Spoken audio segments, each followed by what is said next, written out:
Dr. Eris was a man who lived by the clock and the thermometer. In his clinic, everything was white, clean, and very quiet. He believed that every problem had a pill, and every cough had a cause. He spent his mornings filing papers and his afternoons polishing his stethoscope until it shone like a small silver moon.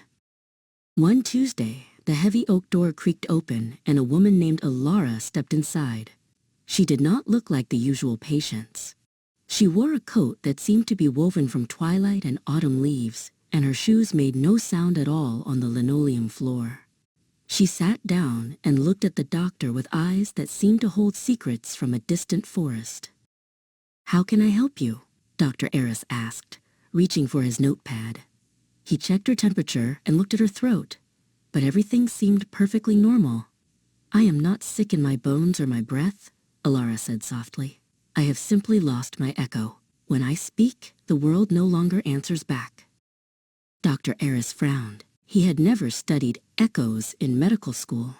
He pulled out his largest magnifying glass and looked closely at Alara's shadow. He listened to her heart, but instead of a thumping, he heard the faint sound of wind rushing through tall grass.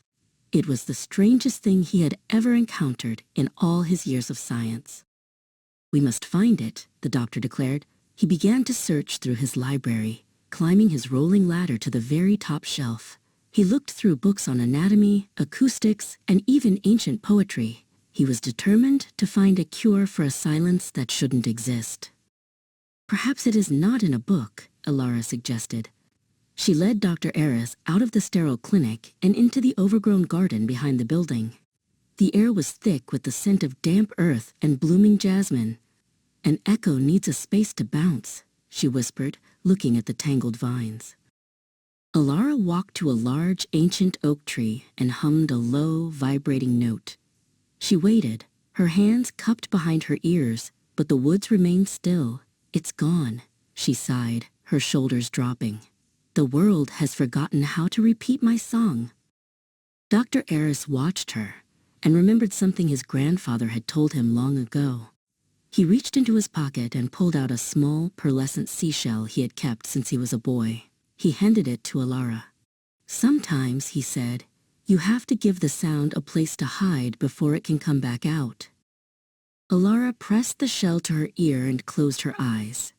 Slowly, a soft gold light began to pulse from her chest.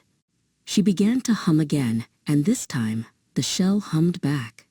Then the trees rustled, and the wind carried her voice back to her in a beautiful, shimmering loop. Her echo had returned, louder and brighter than before. Dr. Eris didn't go back to his charts that evening. Instead, he sat on the garden bench with Alara as the stars began to poke through the sky.